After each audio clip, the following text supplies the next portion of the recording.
Penuntun Saat Teduh Sinode Gereja Kristen Jakarta, Selasa, 6 April 2021. Judul renungan, Dilarang. Diambil dari Nats Matius 5 ayat 17. Janganlah kamu menyangka bahwa aku datang untuk meniadakan hukum Taurat atau kitab para nabi. Aku datang bukan untuk meniadakannya, melainkan untuk menggenapinya. Satu hari saya olahraga lari di taman. Di sepanjang trek taman terpasang banyak papan larangan. Dilarang membuang sampah, dilarang memetik bunga, dilarang menginjak rumput, dilarang merusak taman, dilarang kencing di sini.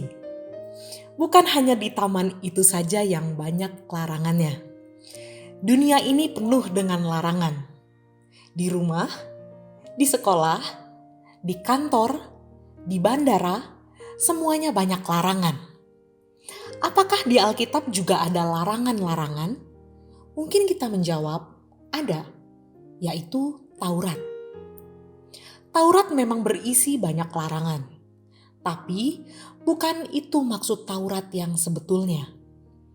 Taurat dalam bahasa Ibrani yaitu Torah, artinya pengajaran tentang perbuatan besar Allah untuk umatnya. Torah juga berarti pemandu umat pada kehendak Allah.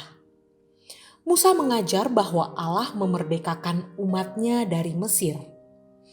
Allah mau membuat perjanjian dengan umatnya. Tuhan menjadi Allah mereka dan umat harus berterima kasih kepada Allah dengan menaati kehendaknya.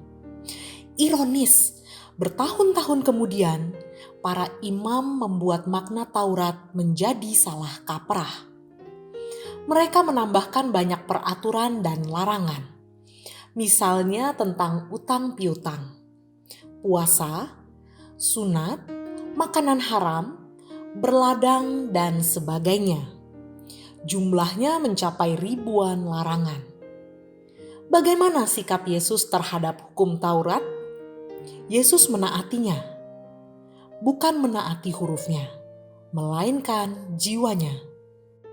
Kata Yesus, "Aku datang bukan untuk meniadakannya, melainkan untuk menggenapinya." Apa arti menggenapi Taurat? Yesus mengajar, "Kamu telah mendengar, jangan membunuh. Tetapi aku berkata kepadamu, setiap orang yang marah kepada saudaranya harus dihukum. Sebab itu, pergilah berdamai dahulu dengan saudaramu." Para pemuka agama menaati Taurat secara harafiah. Mereka tidak pernah membunuh. Tetapi inti dari larangan itu adalah hati yang tidak membenci.